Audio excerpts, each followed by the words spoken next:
Hello, everyone. Sorry to interrupt this lovely Halloween music. I will wait another minute and go back to the music, and just to make sure that we get some everybody in, and then we can continue.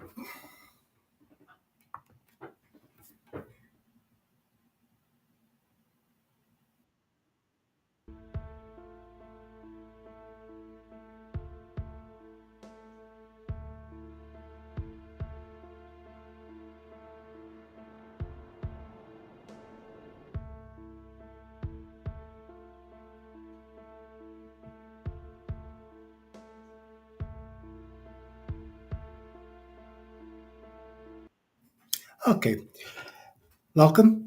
Thank you for joining me for this monthly webinar. I am going to be talking about endpoint solution, our endpoint solution with Checkpoint for real, as I have promised. And let's start. Feel free to ask questions along the way, and I'm going to be happy to answer them. So first and foremost, let's start the very short presentation. After that, I'm going to go into the management portal and show you some details and how it actually looks like from that perspective. There's the most recent assessment of our capabilities.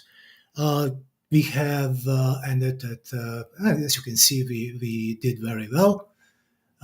We had some vendors all of a sudden turning into mystery vendors, A, B, C, D, and such. I guess they weren't very happy with the results, and then decided not to be named. Uh, what did we do, and why I actually really like uh, this particular evaluation? It is because we are being evaluated not on things like the kind of opinions that are out there, nor are we going to be evaluated by our market share or all these other kinds of things that show up in other evaluations out there. We are purely being evaluated here by our capability to provide a best threat prevention in the industry. And in addition to that, the lowest or amongst the lowest TCOs in the industry. So it is kind of a plus and a plus, which which were appreciated by us in this particular instance. So let me go further. All right, so these are some of the last year's ones. They didn't update this. As you can see, we've been evaluated many different uh, other guys like Frost Radar, Gigam, and Gartner, and so on. So it is not just one evaluation that I'm putting out just to tell you, this is what we did. So, why and how did we do that? This was evaluation for EPR product, which I think is a new acronym, meaning that we are both EPP and EDR, and then it became EPR, endpoint prevention and remediation. Our EDR is part of it is based on our anti-ransomware that does behavioral analysis. Part of it is also based on other factors that we will discuss soon. So here we go. What we do with that, our differentiator, if you would, is that we are doing processor level protection. That even before it gets to you, we are looking at some of the most sophisticated attacks that basically happening on a processor level, and then in the memory and so on. This is our way to discover lots of the zero-day attacks. And from there, we also doing the prevention of volume-based attacks and Viper attacks that you are probably familiar. And then we are looking for a tools that are already in our environment to make sure that they are not weaponized by doing heuristics, AI, and behavioral analysis. So this is kind of a very short kind of evaluation and ransomware prevention clip. What really happens is, let's just say we didn't catch it for whatever reason, uh, and it came into the environment. What we do, we in order to for ransomware to work, there are several things that need to happen. They try to get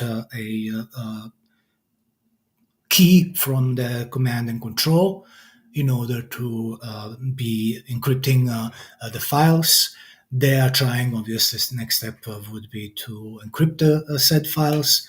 We do have some low hanging fruit like uh, version of the honeypot that they would probably go first because they are the easy accessible ones. And that's one of the ways that we are uh, kind of making our determination that there is a ransomware attack. There is also a processes involved that we kind of kill from a get go and so on and so on. We do not rely on a shadow copy of the files within Windows or anywhere else. We do, however, have a partition that we uh, make a copy of every open file that's out there.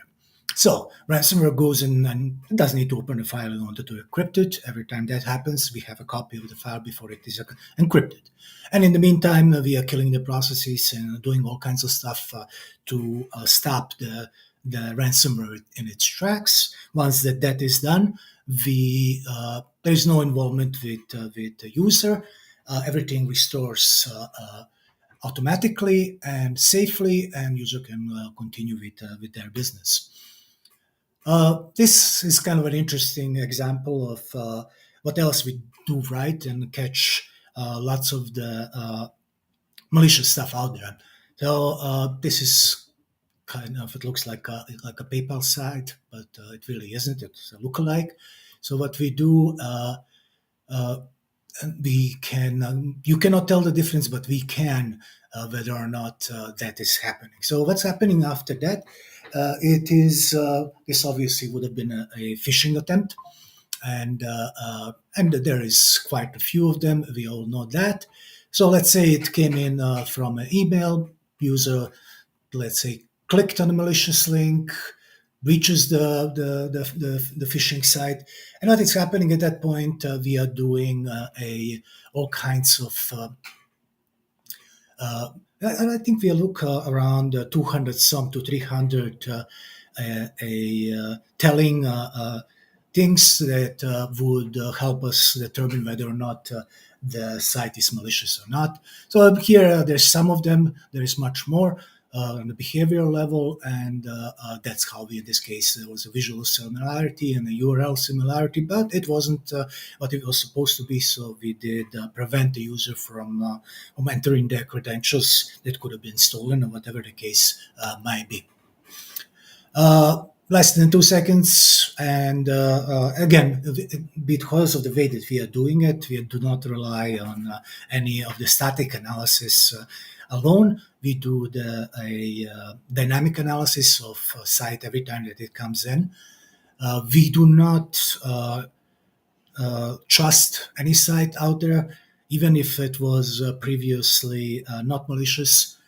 They can change and have some malicious content put into the site, especially the sites with low traffic. and then when the users come back to it, all of a sudden it is malicious. So let's go further from there.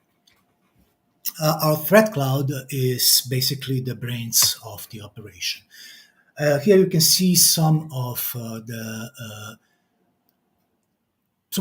tools that we are using and that we trying to make a judgment, whether it is on our firewall, email, whether it is in our endpoint solution or in a cloud. The depository is the same and it goes across the platforms.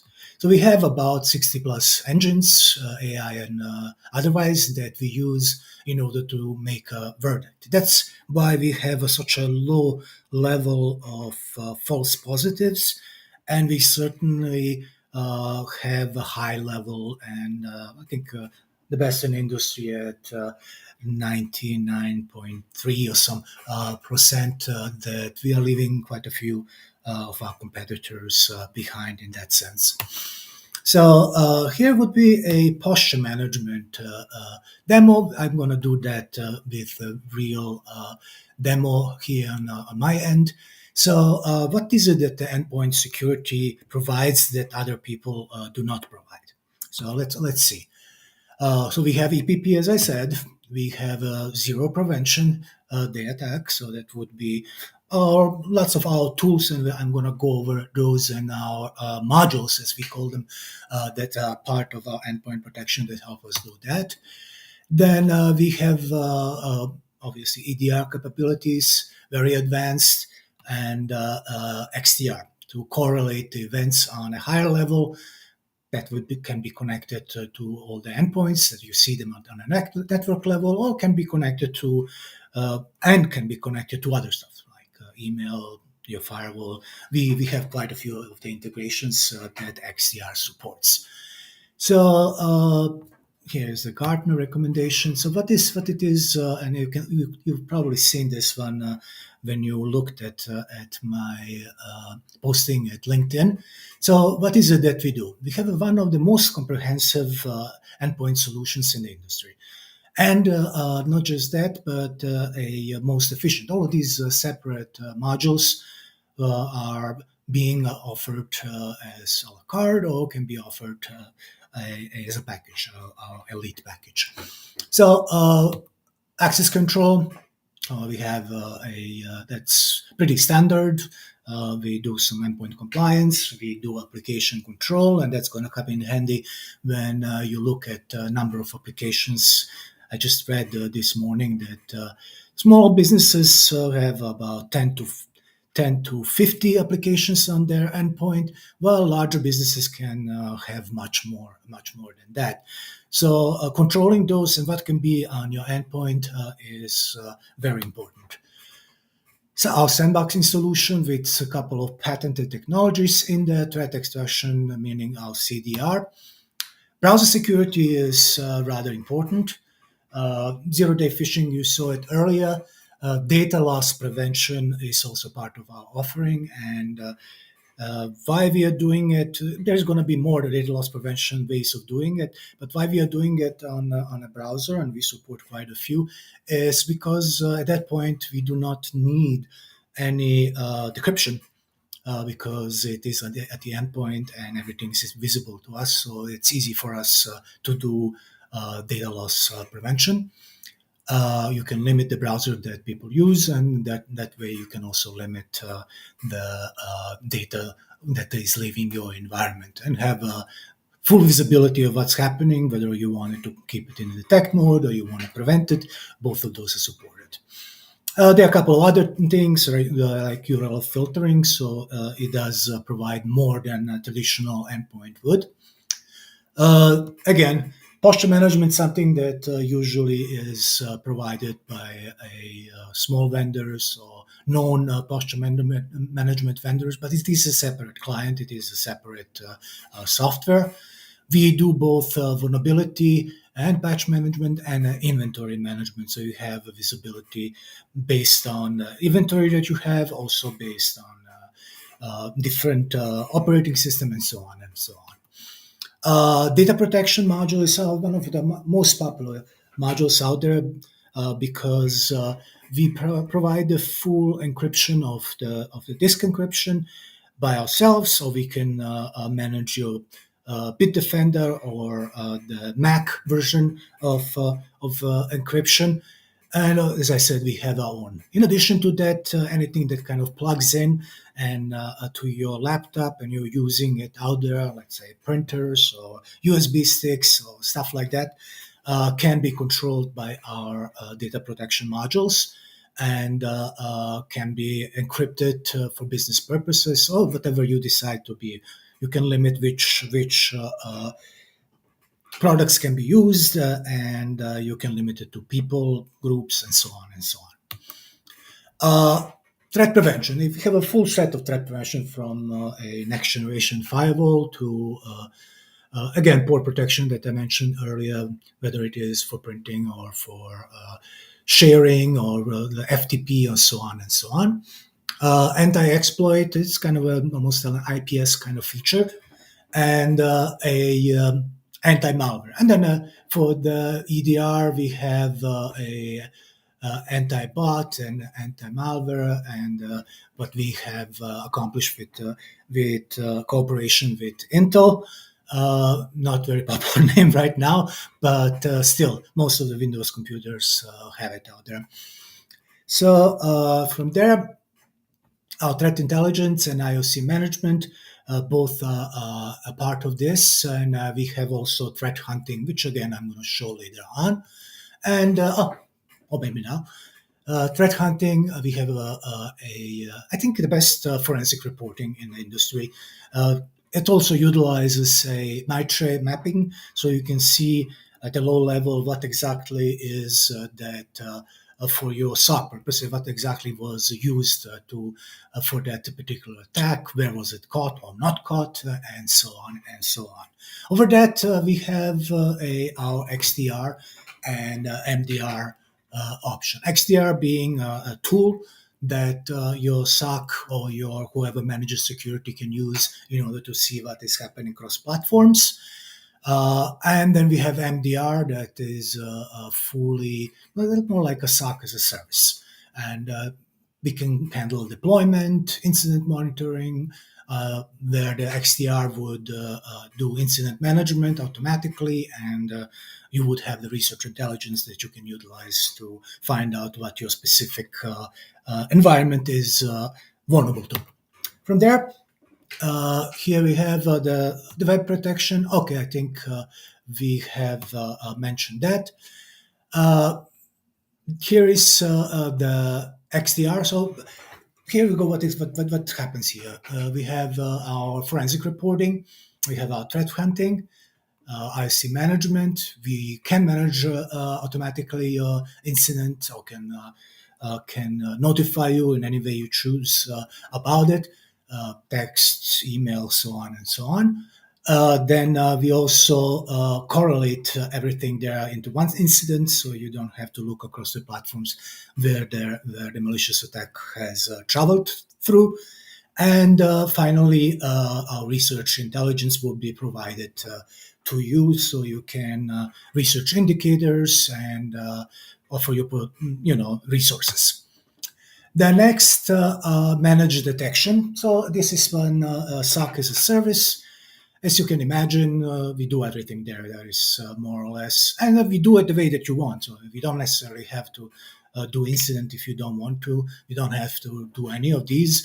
We can just observe and notify you, or we can go like a full 9 yards and do everything for you. Just keep you informed about the things that were happening and what we did about it.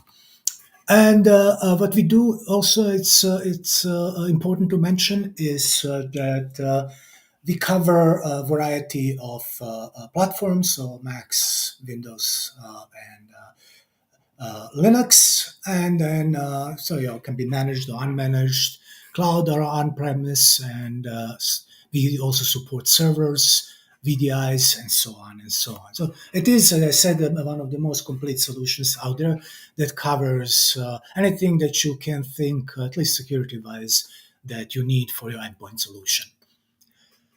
Here are a couple of packages that we offer. It's on the rock shaking, not stirred. I guess it's coming soon, the 5 o'clock, if it's not somewhere already. So endpoint security is things that I have mentioned.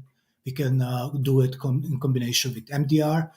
We can do it in combination with MDR and our global services, which is basically we can do your operations, and security can be managed by us. So total exporting of the management of these devices and security.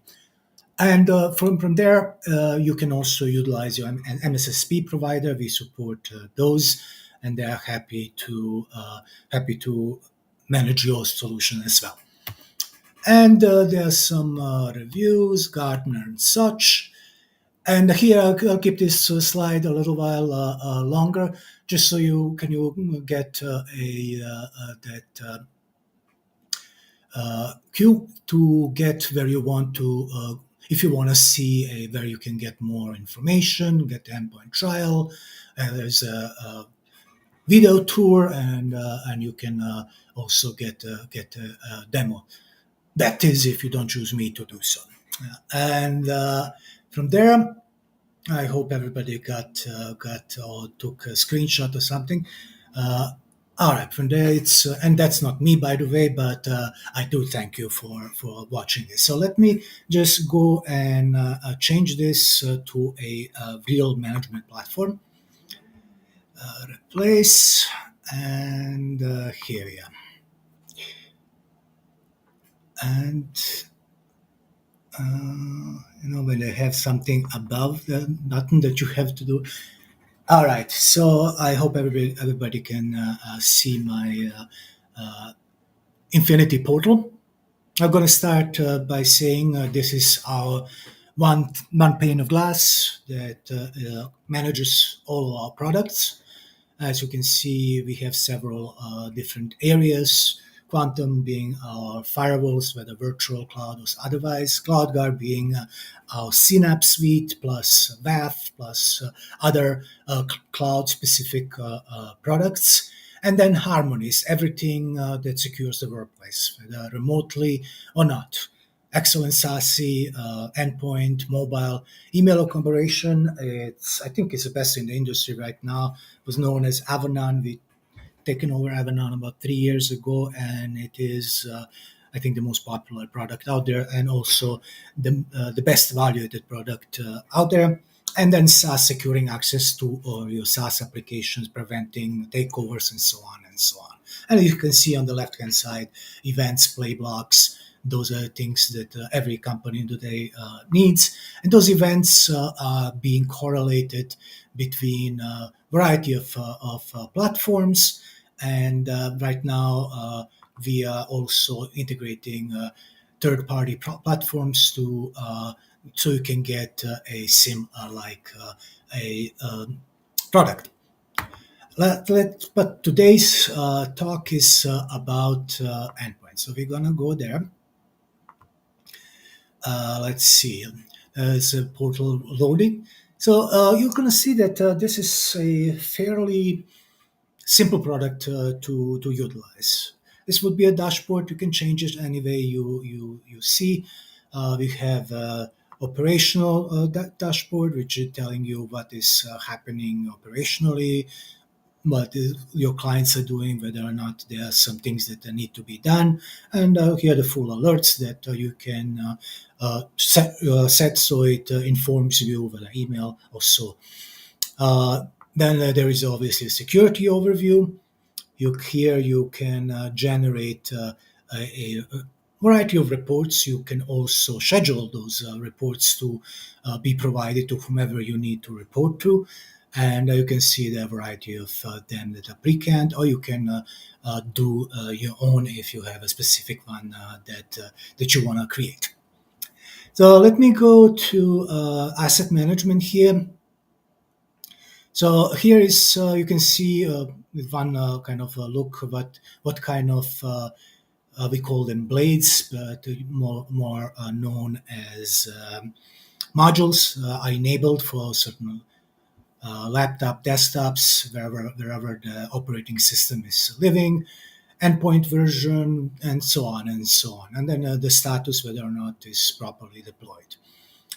Organizational tree would be when you add you can add any kind of Active Directory, whether it is online. We support a vast variety of okay, stuff like Duo or Entra ID or whatever the case might be, or stuff that's on-prem like AD. So we have here you can get more about devices, media devices. I wanted to just do a posture management real quick. It does give you a easy to read what is happening. First is we kind of prioritize the severity of what vulnerability severities because we do vulnerability scanning, and then we provide you with results, and then you can decide whether or not which one you want to see. I usually go for critical ones first, and from there on. And then here you got informed about risky tools that you have in there that might not be secured.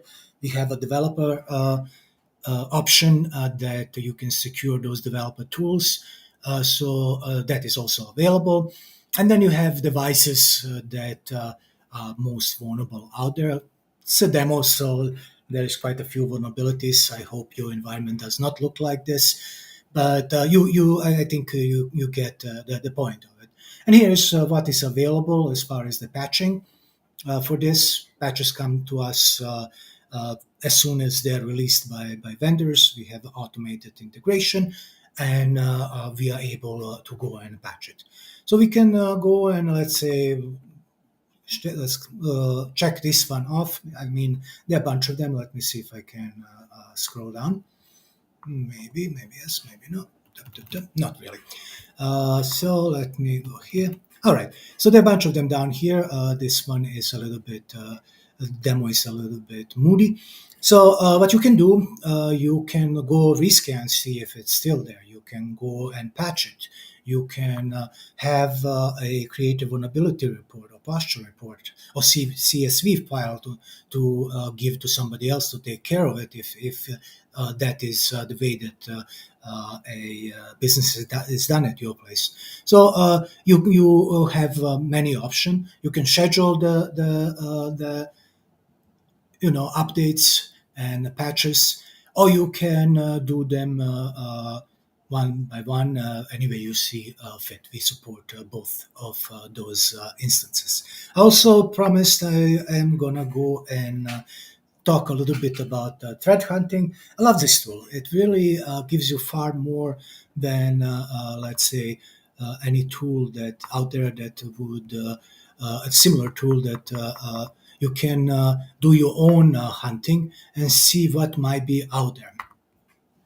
So I expanded the time frame just to have more data to work with. So what we have here right in the middle is predefined queries that you can use. So my favorite one of the favorite one is active and detected attacks. So that brings you to the most critical stuff that is happening right now. Then you can go further on and let's say real world breaches, and then you have subcategories of what you have in there. So let's see if you wanna. I don't know if this is gonna do it here. It's a demo, probably won't, but it's gonna kind of search and see whether or not there were such incidents as it was named in the protection. So I'm pretty much at the end of the presentation. I will be continuing with more in-depth, couple of things more in depth. So feel free to stay if you want to find out more. Creating policy is rather easy. It is fairly simple and user friendly. So you can go and here are the categories. So you can go here and say what you wanna do. So let me see if I can. Okay. I can go to advanced settings. Let me see. Here is you can go into URL filtering, see what you want to know about, see place some, let's say, what kind of categories do you want to prevent or just note. So it's going to show you right here what the categories are, and you can uncheck or check more. Then you can do a malicious script prevention, all kinds of other stuff regarding that particular.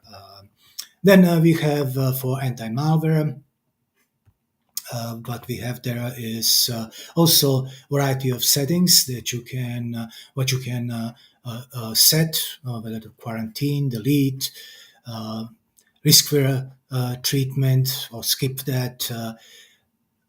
And maybe you want to share, maybe you don't want to share with ThreadCloud.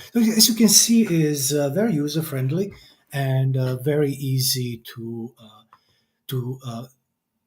apply. And then you can do scanning, whether it is uh, when you want it or it is a scheduled scanning. Then you can set your threat emulation to certain settings. So let's see. I'm gonna have to go up a little bit, and there you go. You can see which files you want to emulate. Not everybody wants to emulate every file, so it is a very useful thing. Why I'm mentioning all of this is it's very easy because you can go as granular as a small group or even individual user. So everybody can, or let's say every department can have its own policy, which obviously, the HR is going to have very different policy than, let's say, marketing, and so on and so on. And then here are behavioral protections that you can also set up. It is a very important engine, and you can set your level of confidence. Antibot is part of our EDR, preventing a malware from contacting command and control center. You can decide what to do at certain point, whether you want to hold it until you make until the software makes a decision whether it is malicious or not, or you want to do it in the background once that a we evaluated the threat. We can stop it. And so it also is here for anti-ransomware. So very much self-explanatory, and this is actually what I wanted you to see. It's not a complex product. It's very much set it and done, and there you can have some exclusions. Again, we spoke about data protection here. You can set your media encryption, full disk encryption, whether you not wanna you want to have checkpoint, you want to have firewall, or the Bitdefender, or whichever the case might be. Smart cards, access rules, you can have a firewall in here, data loss prevention. You can decide outbound, inbounds, what kind of settings, what kind of data you're looking for. And then access and compliance, a very important one that would allow or not allow your endpoint to connect to your environment. We provide full VPN.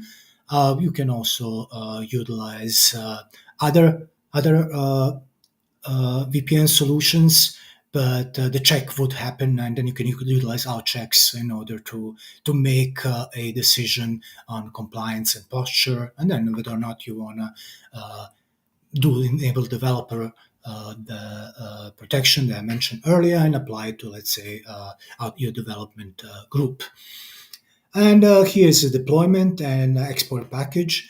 The packages are easy to deploy. You can centrally deploy them. You can utilize a variety of tools. We also have our tool, and you can also and the upgrades and updates are happening automatically. There is no there is no need for computers to go down and up in order for that to take event. So it is uh, not noticeable to the user. So that would be pretty much what I had for this time. I will be back next month, again, the last Thursday of the month. Hopefully, you're going to be joining me then. I will be talking about our WAF solution, the one and only a fully managed WAF that we can provide for you. So please join me. I will be posting that later. So again, thank you very much for joining me today. I am looking forward to seeing you next time.